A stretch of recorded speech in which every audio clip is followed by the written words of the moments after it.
I kindly request you to put your mic on mute and close your videos. Good afternoon and welcome to the 15th session of Stay at Home, Continue to Learn webinar series.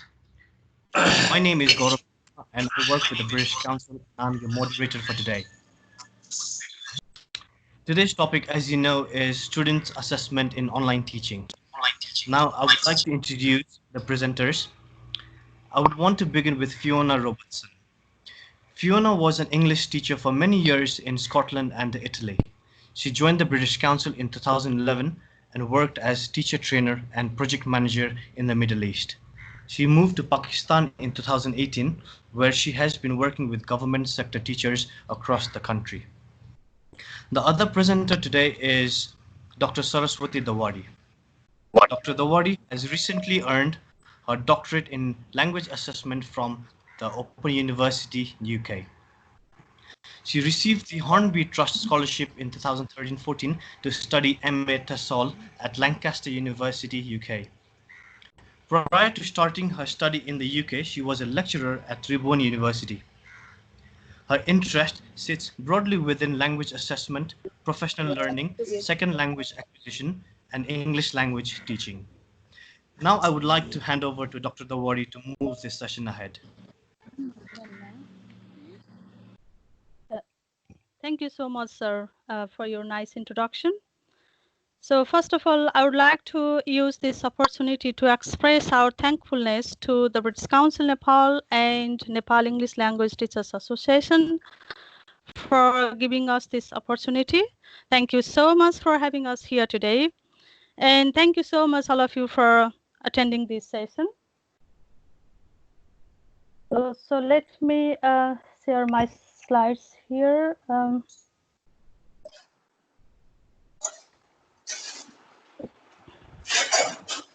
Can you see my slide now?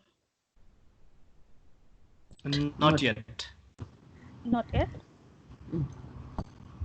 Yes, it is seen. Yeah, I can see it. Yeah, okay. So you can see it now, right? Yes. We're seeing it. Okay, good. Thank you. So first of all, I would like to welcome you all to this webinar. Please kindly note that this webinar will be recorded and the link will be sent to you to your email tomorrow. So please follow British Council Nepal's website and also NELTA's website. So you will receive an email tomorrow with a link to your certificate. So you can type your name in the space and download and print it.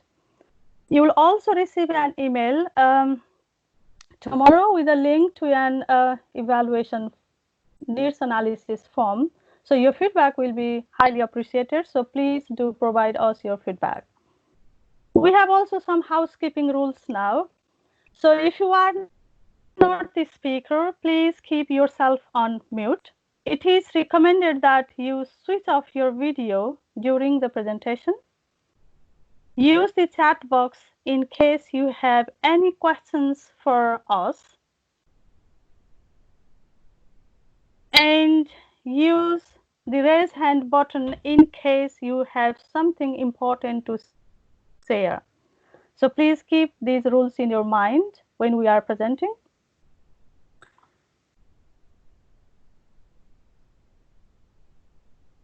As we all know that this COVID-19 pandemic has significantly disturbed the education system in the world.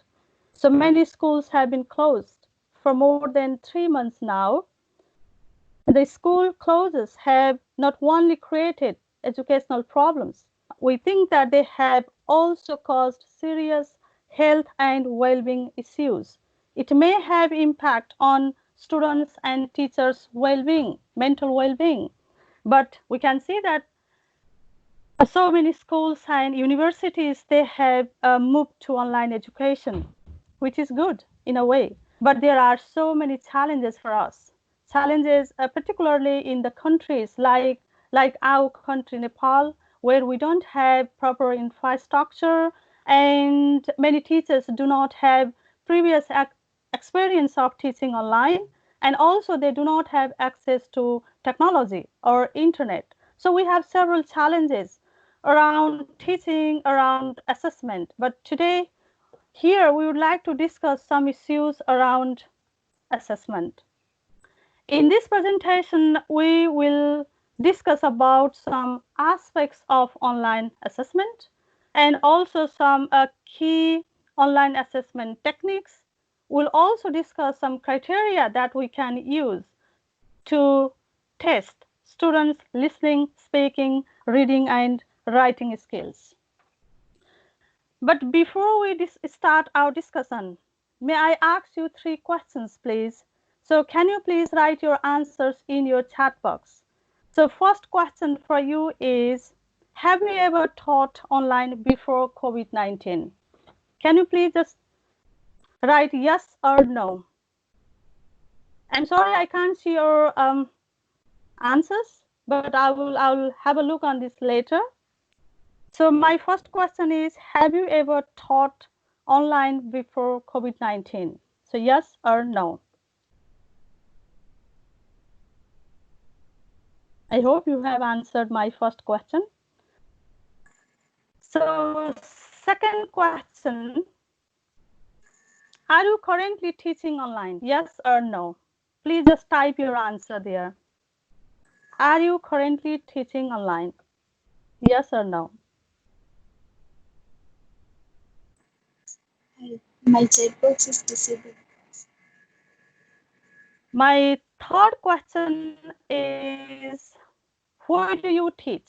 It's at primary level, primary schools, secondary schools, higher secondary schools, or universities.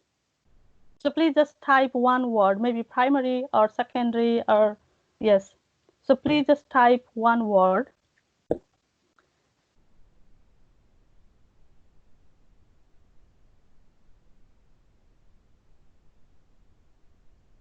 Thank you so much. I hope you have already answered my questions, although I can't see them. So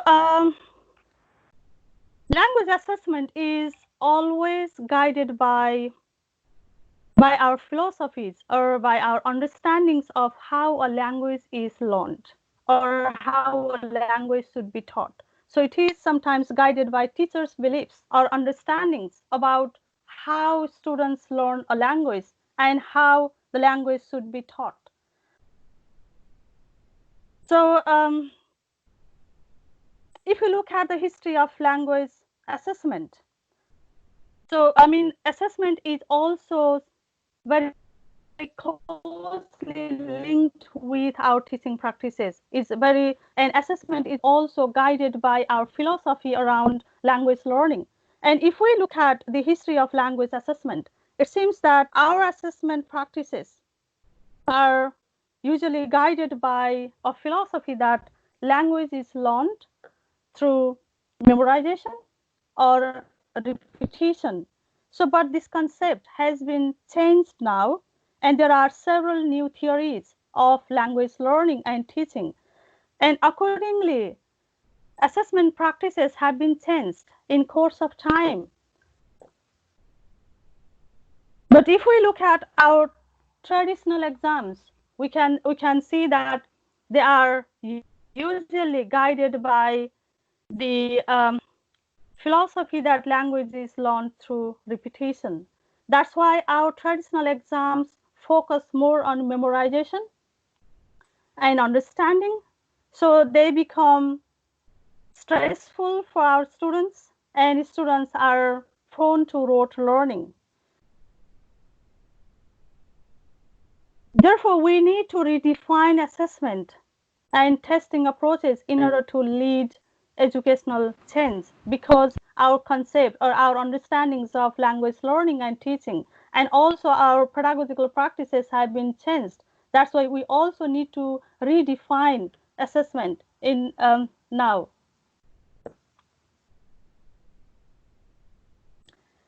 We know that information and communication technology has become one of the key aspects of today's society. There has been a rapid increase in adoption of technology, throughout the world. So we are using more technology these days. Sorry, I can't see my slide now. Can you please switch off your video?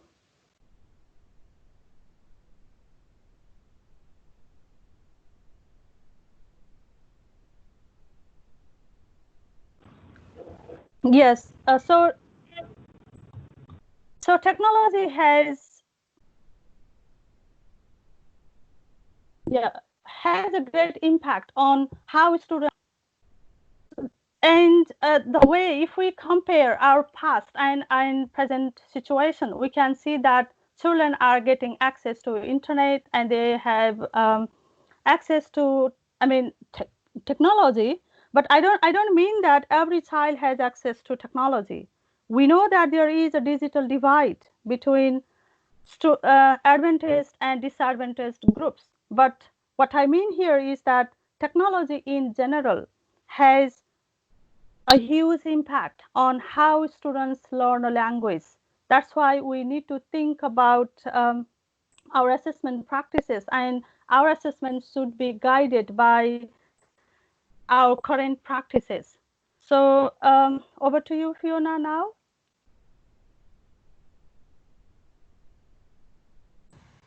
Okay, so hello everybody. I'm really excited to be with you in Nepal. I'm actually in Glasgow here in Scotland, so really nice to join you. Okay, so sorry, Saraswati, could you just click back? Yes, sorry. Yeah. Okay, so or I'll share my screen now. I think that's probably easier. One second.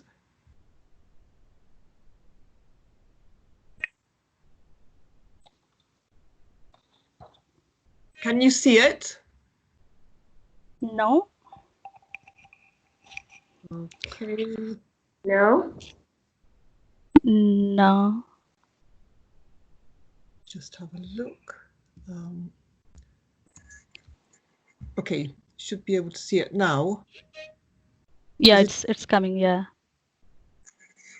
Excuse me, I'm sorry for interrupting, but my chat box.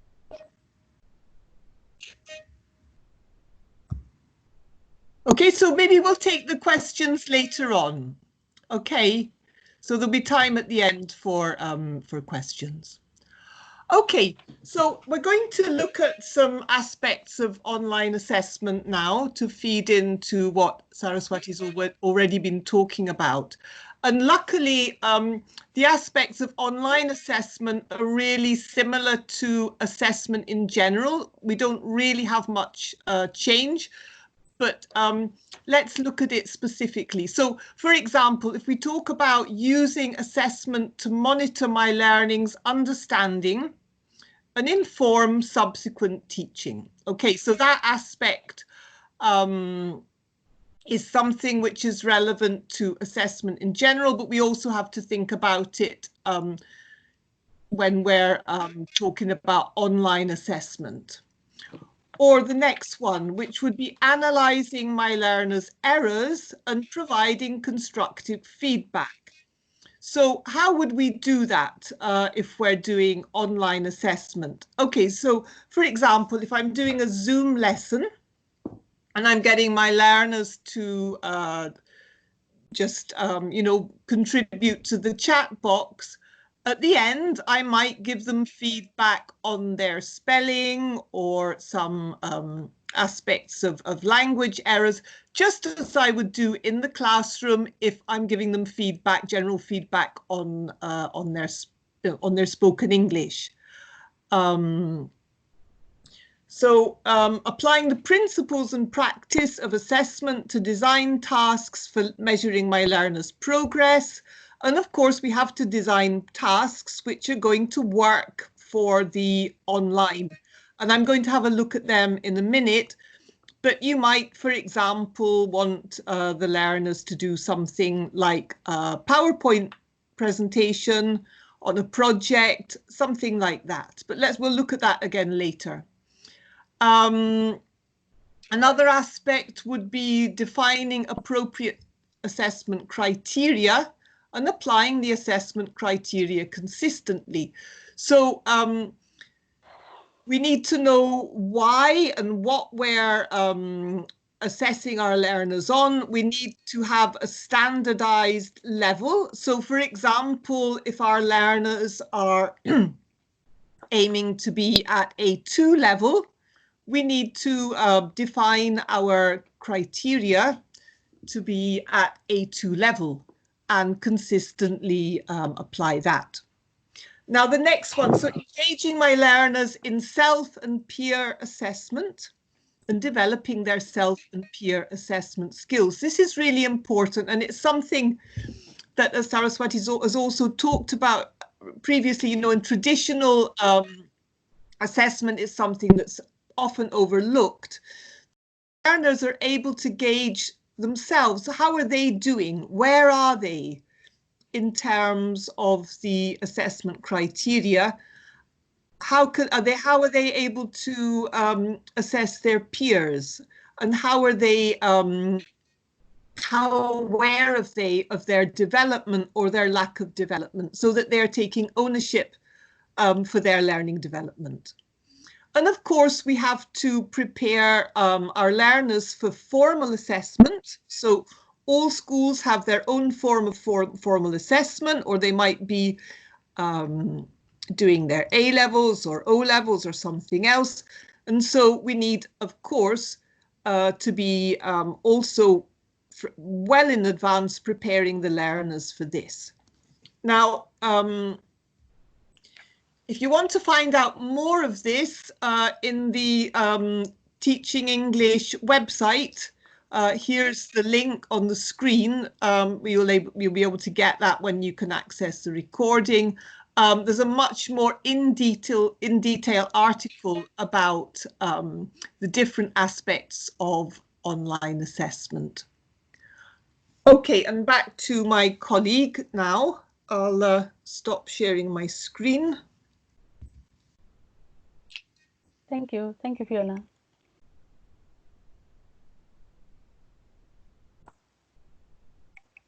Okay, can you see my slide now? Yes, we can.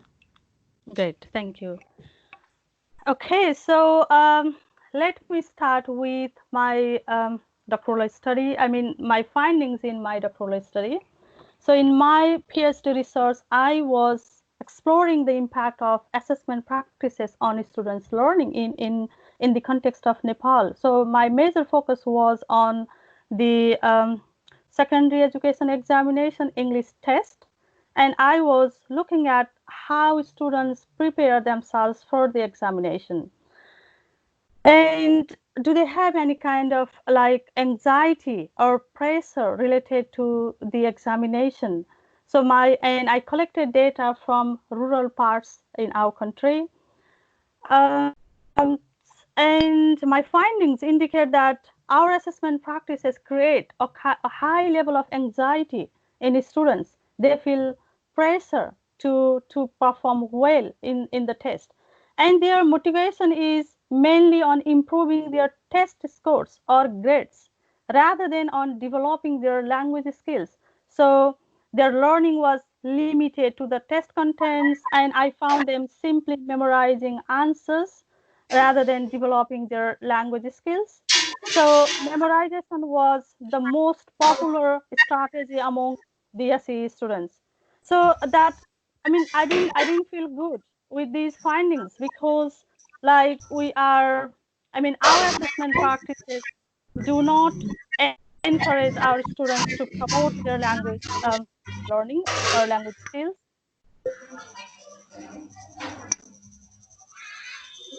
And let me talk about three different concepts of assessment. So as you know, that assessment is a central feature of teaching and learning. And there has been a call for changes in assessment policies and practices away from assessment of learning to assessment for learning, and then finally to assessment as learning. So let me simply define these three ideas. So assessment of learning, it's also called summative assessment. So it certifies students' learning. So if teachers want to find out how much their students have learned from a course, they use assessment to find out their learning. So teachers can use assessment to certify their learning. So that's assessment of learning. Assessment for learning is a part of formative assessment. So it is a tool teachers use to collect relevant information and data to make inferences about their students' learning. So what they do is like they collect evidence about their students' learning, about their students' problems. So they want to find out where is the problem, where are my students, what are they doing, and what kind of problems they are facing in learning whatever yes they are supposed to learn. So they collect evidence and they provide feedback to their students. So it focuses on immediate learning needs. Teachers find out the immediate learning needs of their students. So that's assessment for learning. Then the recent trend in assessment is that assessment is as learning. So that is also called sustainable assessment or sustainable assessment for lifelong learning. So this sustainable assessment claims that assessment is not limited to the immediate needs of certification or feedback to students on their learning, but it should address wider set of needs for future learning. So we need to focus on future learning of our students or future needs of our students. So it is identified as an assessment that meets the needs of the present in terms of the demands of feedback and summative assessments, but it also prepares students to meet or to solve their future problems, future needs. So this is the current shift, and so it indicates that we also need to be mindful about our students future needs. So but basically we argue that assessment techniques need to promote learning. So that's the basic idea.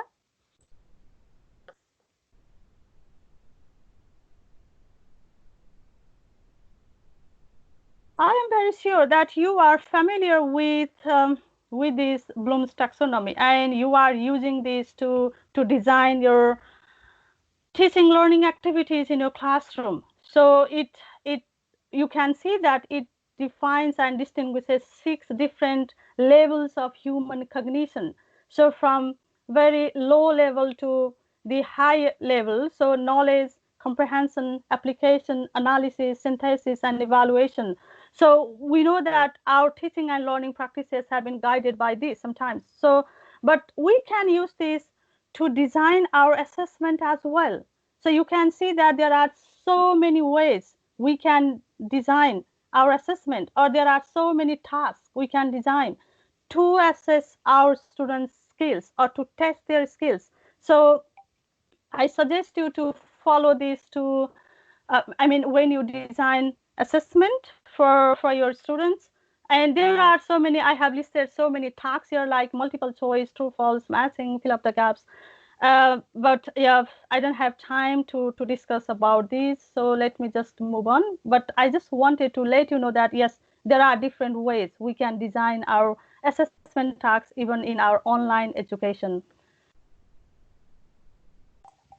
Our online assessment strategies include having a wide variety of clearly explained assignments on a regular basis and providing meaningful and timely feedback to students regarding the quality of their work. So what I mean here is that our focus should be on regular feedback. So we have to provide them feedback regularly, And in terms of the tasks or techniques, you can see like you can design online or group projects or online listening quiz, or maybe you can ask for portfolios. So you can maintain, or you can ask your students to maintain their portfolios. You can, means you as a teacher can maintain, and you can also ask your students to maintain their own portfolios, so that you can see, or you can reflect on their learning journey or on their learning progress. So you can also use self-assessment techniques sometimes. Sometimes you can use peer evaluation or online charts, or yeah, there are different ways. Or you can also use group discussion. So there are different tasks you can design in your online classroom as well. But yes, immediate feedback is very important. So providing feedback to students is very important. And sometimes you can also create a rubric, and you can share your rubric with your students. That helps them to perform their tasks. So like when you are designing an assessment, maybe you are asking them to write an essay, and then if you develop a rubric, and if you tell your students that, okay, when I am evaluating your tasks, I am going to see this rubric, so please focus on this. So students may find that useful when they are writing their essay. So it might be a good idea to share your rubric with your students. And yes, we did, assessment of learning, although we are not in favor of that, we need that, because we need summative assessment. We need to certify our students' learning. But when we are running online classes, it seems very problematic for us to run summative test, like final exams. So it's very difficult. So maybe here for this, we may need to replace our summative exams by many smaller activities like homework, maybe quiz, or small projects, or maybe group work. So it seems that we have to replace our summative assessment with smaller tasks, so that we can certify our students' learning. But when you design your tasks, I really suggest you to design higher level questions that demand students to apply their knowledge, to think critically, rather than lower level questions that simply memorize. That simply requires students to memorize answers or understand the facts. So so we must be careful to avoid the trap of simply using tests for assessment. So um, before I leave, so maybe I just want to highlight again that our assessment practices need to promote students' learning, and we can use assessment as a tool to enhance students' learning and address their future needs as well. So let's not use assessment just for testing purpose. Let's use assessment for promoting our students' learning. Okay. Thank you. Over to you, Fiona, now. Okay, thank you very much. And I'm just going to share my screen again.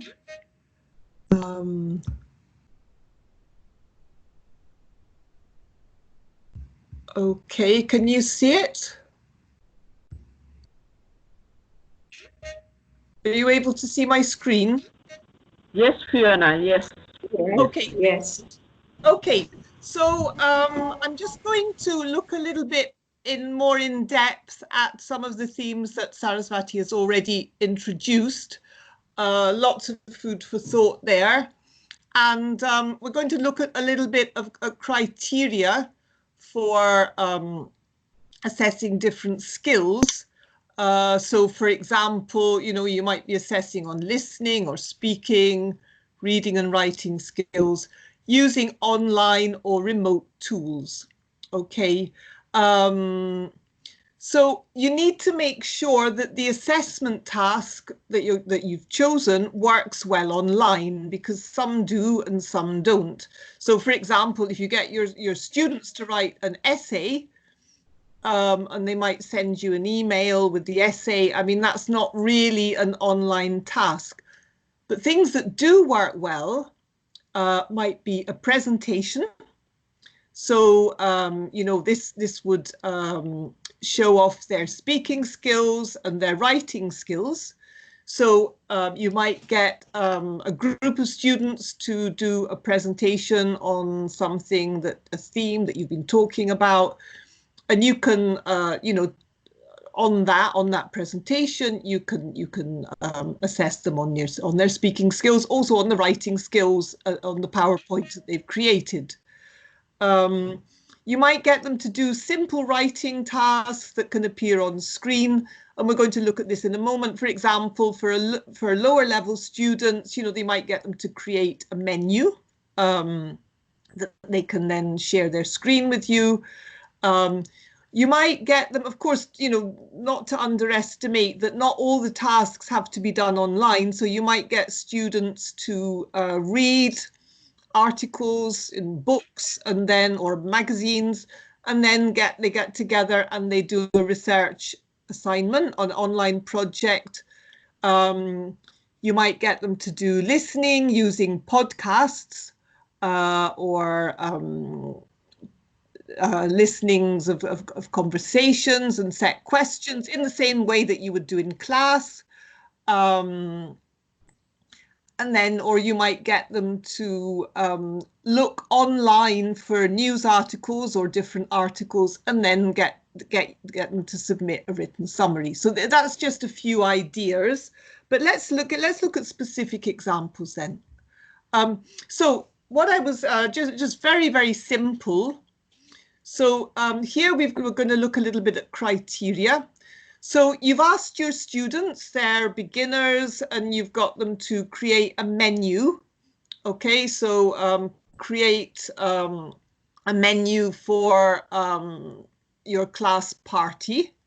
Okay, so you know, the tasks, the checklist for the criteria is going to go beyond just writing a menu. So you might give them a point for completing the task on time. You might give them a point for it looks like a menu. So it's got menu written at the top, and it's got starter, main course, dessert, drinks, for example. Another criteria could be the spelling and word order. Okay, so that's your checklist. That's what you're going to look at in this task. And then we've got the different marks. So if they've got the basic requirement, they get 1.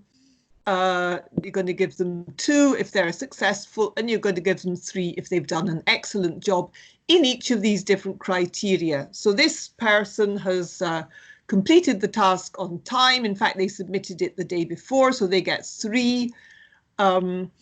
It doesn't really look like a menu because they haven't divided it into different courses. It's just a list of food. Okay, so I mean, I've made it very simple, but this is the kind of thing that you're going to be thinking of with any task, very simple or very complex. Okay, so this person so far scored 4 out of 12. Okay, so imagine you were going to get individual students to do a show and tell presentation. So they've chosen an object which is precious to them, and they come online, they've got a PowerPoint, their videos on, and they're talking about this precious object to their colleagues. So the criteria here, so you say, okay, you were engaged in the activity. So the student himself or herself was very engaged, was enjoying doing it. Sorry, could you mute your mics? That would be great. If you could all mute your mics, fantastic, thanks. You managed to engage your audience. So the others that were listening to the presentation were interested. You used a variety of vocabulary correctly. So this student was able to say the same things in different ways, which shows a proficiency in their spoken English. your presentation had a logical progression. Okay, so here's some different example criteria, again, with the different ratings, and at the end you can get a global score. Okay, now you've noticed I haven't put very many criteria because you don't want to overwhelm them. There are thousands of things that you could assess on, but you want to pick and choose what do you really want, what are you interested in assessing them on in this particular instance. So keep it down to 4 or 5 things so that you can keep track of it. And some of the other things, it doesn't matter. Okay, so we're not, you know, testing on fluency here in this particular task. Okay, so things to remember then when you're assessing in general, but online. So do assess against reasonable criteria. Okay, and this is something which is obvious, but we teachers always like, you know, it's very, very easy for us to sort of forget that maybe our expectations are to assess something that the students haven't actually been prepared for, okay, or that's too difficult, or we're assessing only the best students in the class and it's not accessible to the you know, the less able students or students who are fallen behind.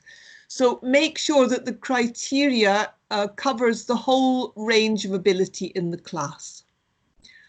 So for example, you know, handing in the work on time, even if the work is not up to standard, they're going to get a point for that. And it's something that everybody, even the least able student can do that. Okay, as I said before, limit the number of criteria so that you can keep track of exactly what the students are supposed to be doing. And make sure the students know what the criteria is. So you're going to share that with them when you give out the task. Okay, so they know what you're going to be looking for. And match the standard to the students' real abilities, not a desired level. So again, it means that you need to know what can your students in that class really do and set the test for them. Okay. So if they're not B1, you know, even if you'd like them to be, you're not going to set the tasks at B1 level. You're going to set it at A2. And as I said before, yeah, so put in criteria that all students can achieve, e.g., you know, complete the work on time, or show that they're interested in the tasks that they've done. Okay, so we can use assessment for motivation. I mean, Saraswati very, you know, very importantly, it started off, you know, showing how demotivating and boring assessment can be. But on the other hand, if we do it properly, students can be motivated by assessment. And they can be particularly motivated if, you know, they can sometimes participating in setting the assessment themselves. Okay, so for example, you can ask them what they would like to be assessed on. Okay, what do they think they need to improve, or what do they think they're good at, and you know, what tasks and what criteria would they like to be assessed on. You can get students to set quizzes and multiple choice questions themselves because they're going to be learning through that. So if you divide the class into 2 groups and one of them do read an article or something, and after that they set a quiz for the other half of the class to complete after they've read it. So it doesn't have to always be the teacher doing it. Sometimes the students themselves are much more creative. And do give and let them give feedback on the assessment tasks. So, you know, if they think it was too difficult, if they think it was boring, if they think they could have actually done something far more challenging, let them express that. And of course, you know, testing each other is another good way of keeping them motivated. So, you know, the teacher doesn't always have to be 100% controlling this. It can be thrown into the class, and they can have much more ownership of it, which again provides motivation for them. And again, you know, they may, particularly in online assessment, they might be familiar with all kinds of things online that we, the teachers, don't know about, so they can actually enrich the assessment process. Okay, so I've finished there, and I think we are now ready to take questions. So I'm going to unshare my screen. And both Saraswati and I will be available now to take questions. Thank you, Fiona and Saraswati. That was a wonderful presentation. We've got many inquiries and many questions from our participants today. Let's start from Mr. Ekraj Ji. He asks, what type of testing is best for overall development of pupil? How do we assess creativity?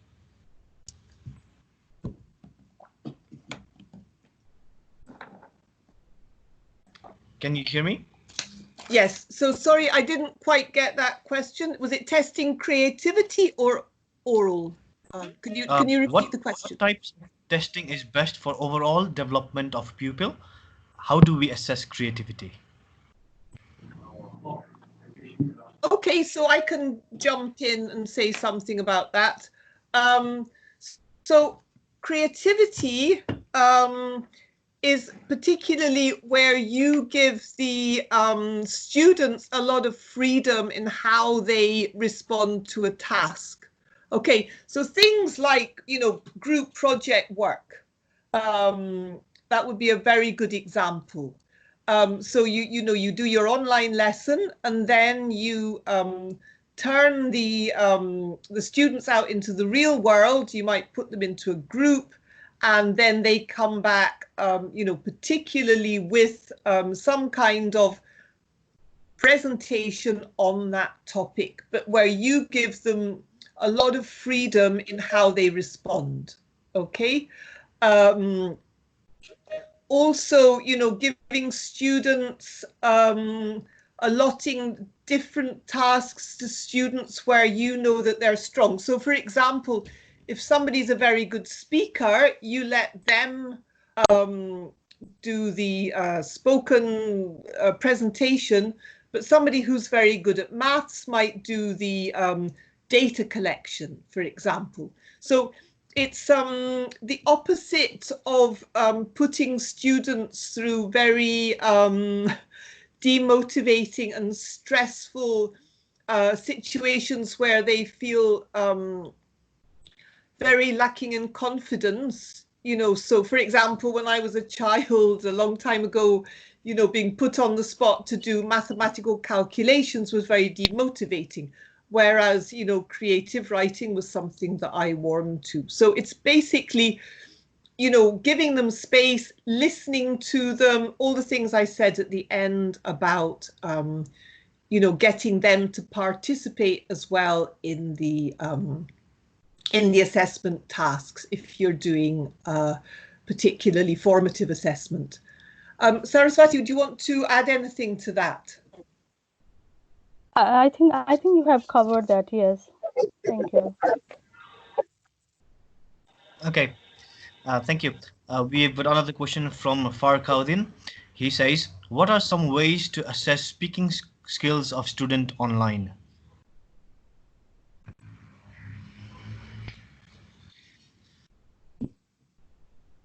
Okay, for that, maybe we can ask them to make a presentation again when they are online. We can ask them, like, we can give them a topic.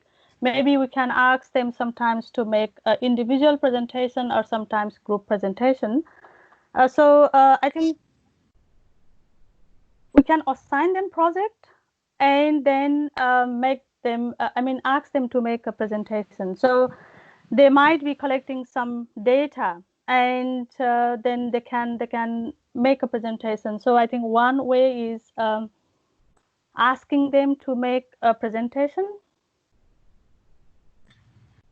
Right. And Yes. also maybe we can also ask them to record.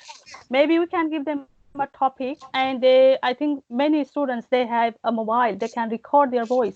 So maybe we can ask them, we can give them a topic and ask them to record, to speak on the topic, record their voice and send it to their teachers. So yeah, maybe recording also can be used. Yeah, and if I can just step in there, I think WhatsApp is wonderful for, you know, speaking. If we want to do more specific speaking sort of accuracy practice, you know, the teacher can record themselves on WhatsApp, and the students then practice by trying to copy that pronunciation and recording themselves against the teacher, and then practicing. And when they think that they've done a really good job, they send in the finished version. So, you know, there's all kinds of things. But yeah, because we've been kind of thinking of online as, you know, what we're doing now through Zoom or Teams or something. But it could also be through Facebook, through WhatsApp, and through other platforms. Before we move to the other question, can I request Durgesh Molaji kindly turn off your video, please? Thank you. So the other question that we have is regarding online assessment. How is it possible to make online assessment reliable? Any tools that you can recommend?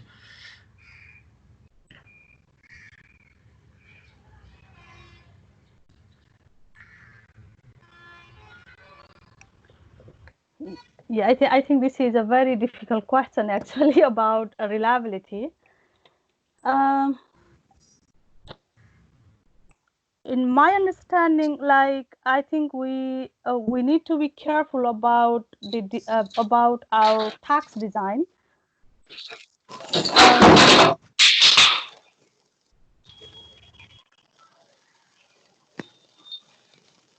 Maybe yes, maybe we can focus on the tasks that are, I mean, that really asks their students to use their skills rather than memorizing or understanding the facts. Maybe, yeah, I think we need to focus on our tasks, the kind of tasks we assign them. Maybe, yeah, it's very complicated question actually. It's very difficult question. Yeah, Right. and you know, for Reliability. example, what I was talking about towards the end, you know, with the criteria. So the tasks, thinking very clearly about the tasks, why you're giving them those tasks, and then giving them, you know, a rating, and keeping it, you know, keeping them sort of all at the same standard. And then, you know, again, you know, using things like the European framework. So if we're doing English, thinking about English language level, and you know, referring to what is in each level of the framework, so A1, A2, A3. So we have to be very aware of that. You know, so what their capabilities at each level is, and there are lots of tools that we can use to check that our tasks are using, you know, vocabulary, grammar, language at that level. So, you know, we have to, I think it's awareness, as Saraswati said, and also, you know, using sort of standards that we have in place that are very accessible. Yeah, and maybe you can also develop your rubrics, like when you are going to evaluate their work or their writing or whatever. So maybe if you use your rubric, maybe that also might be helpful for you. Yes, thank you. Right. Right. Another question, again related to online assessment, is quite interesting. How far the online assessment is reliable when the children are guided by parents off screen and the senior manages to get answer from different source?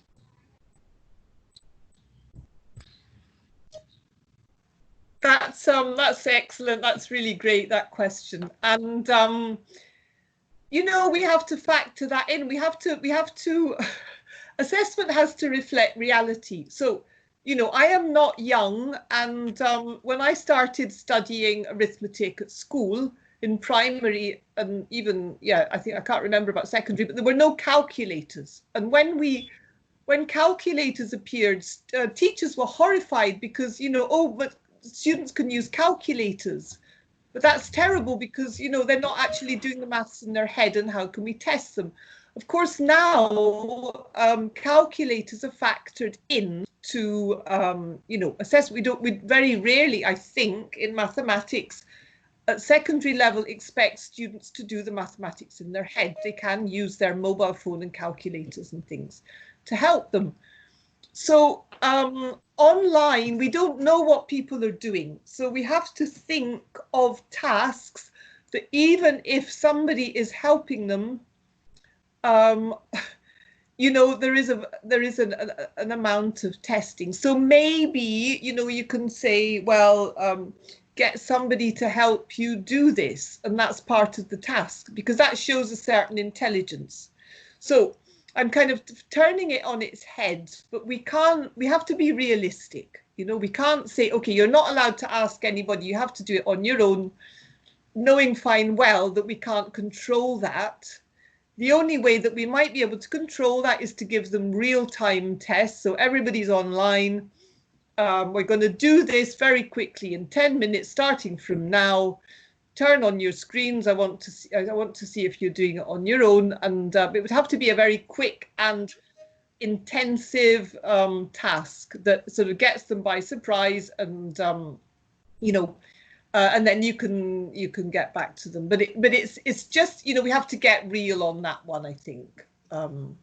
So, but interesting, very interesting area.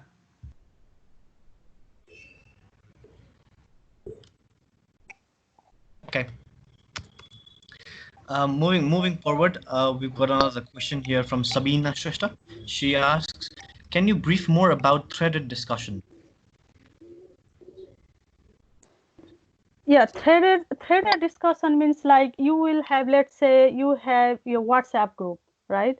And you can see like your students, you can ask your students to drop their comments, and you can see a thread going on, like students are dropping their comments, and you can look at the comments. And also like in that group, you can ask them to with maybe a short questions. You can ask them to write maybe a few sentences, and I mean, in a way they are communicating with their colleagues or with their friends. But at the same time, there will be like you can find so many answers there one after another. So that's called like threaded discussion there. I mean, students are dropping their comments in a group, and yeah, so that's the threaded comments or responses. Right. Yeah, and just to add, you need someone to, if you have a skilled moderator, which will probably be the teacher, they sort of weave the threads back, so that if you've got a discussion which starts from one topic and it goes into different aspects of the topic, you're able to ask the right questions to sort of bring them back to focus and use the different threads to enrich it, but also summarize it and bring it back to points. So it's it's a skill that the teacher needs to have, actually. Right. Moving forward, we've got a question from Jaya Mishra.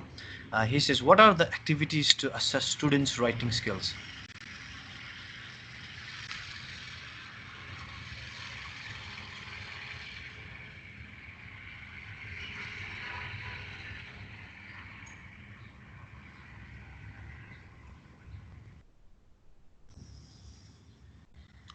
Hi, can you hear me? Yes, yeah, I was just wondering, it's difficult, we don't know who's going to answer the question. Right. Okay, so writing online, you know, it's kind of difficult. It's kind of one of the skills that doesn't immediately differ very much between, you know, if I'm teaching online or if I'm teaching, you know, face to face. Because if it's individual writing, as I mentioned before, you know, the student is going to, you know, just submit either you know, a writing on submit a Word document rather than a written piece of writing, and I would use similar assessment criteria to if I was doing a normal piece of writing. So again, you know, decide. So did they do the tasks that was set? Do they is it, you know, are they communicating through writing what they're supposed to be communicating to the person who's reading it? Are they aware of the reader? And then looking at things like their grammar, their vocabulary, the also the writing style, is it appropriate? So all these things are still going to apply to online, you know, so it's very unusual that there will be a long piece of writing online in real time. But as I said before, you know, you can also use the chat box or what they're doing on the PowerPoint as examples of similar writing tasks. And actually, because you know, in the classroom, I'm relying on spontaneous spoken comments, which are kind of ephemeral, you know, so I can sort of hear what they're saying, but then I lose it. But the chat box is something that I can then go back and analyze. So I'm able to analyze their competency in communication through the written word in terms of spelling, their you know, their word order, their grammar, their use of vocabulary. So, you know, I would say the chat box is a kind of ongoing formative assessment that is very, very useful for the teacher. Okay, before we end, we're going to take one more question. It's coupled over here. Most of them you're asking about the different apps and tools that can be used to test students online, and how do we make student-centric test online?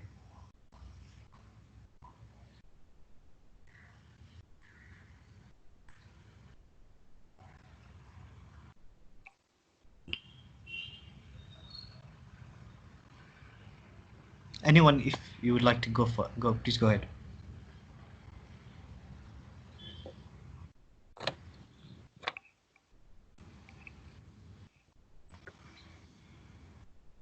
Okay, let me repeat the question once again.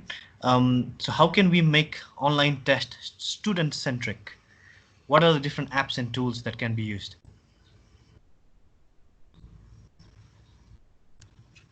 Okay, so if you know, if it's going to be student-centric, again, it's something that our students are going to be familiar with. So you know, they could be using Facebook, they could be using WhatsApp, they could be using what else? They could be using Zoom, you know, they can be using PowerPoint, all these things. I mean, it's a really sort of wide question, because, you know, I have to sort of think about, so what do I want them to do? You know, or there are things, for example, you know, in the British Council Learn English, you know, you can test your own English language level. So that would be something that the students could go away and, or they could, you know, they could maybe give themselves a self-evaluation, you know, what kind of level do I think I am? And then I go into the British Council English language website and I do a test on myself.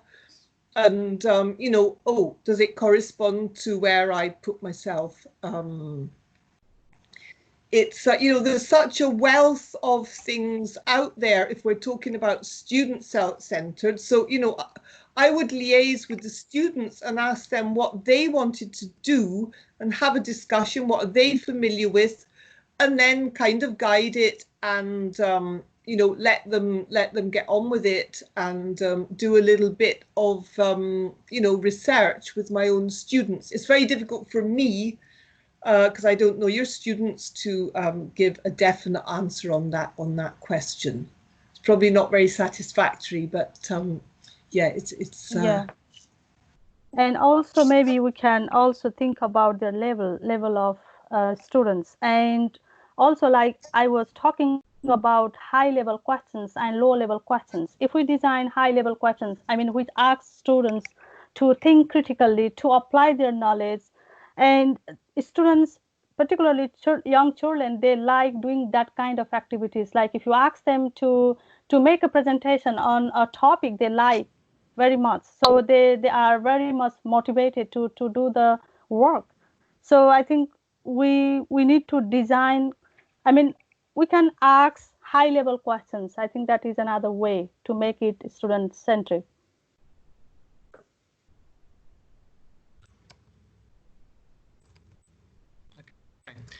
Thank you so much. With this, we'll stop taking questions over here. If you could see the chat box, I've sent some link over here. You can find more information on the ways of assessment and the tools in the links. Now, thank you all for your wonderful participation. We've received good enthusiasm and a lot of questions today, which really tells us how successful the day has been. Apologies if we could not take your questions, but hopefully we've shared something valuable, I hope. We would like to conclude the session here now. I would like to thank everybody present here, especially the presenters, NELTA participants, and the British Council colleagues. The next webinar is on Friday. It's on enhancing creativity and imagination among students. It's on 24th of July. I would like to see you there. Please do attend. Thank you all for dialing in today. We'll see you next week. Thank you, Thank you British so Council. much. Thank you, everyone. Thank you so much. Thank you, everyone. Bye bye. Thank you so much. Thank Very you. good Thank you, presentation. guys. Bye-bye. Thank See you, you guys. there. Bye.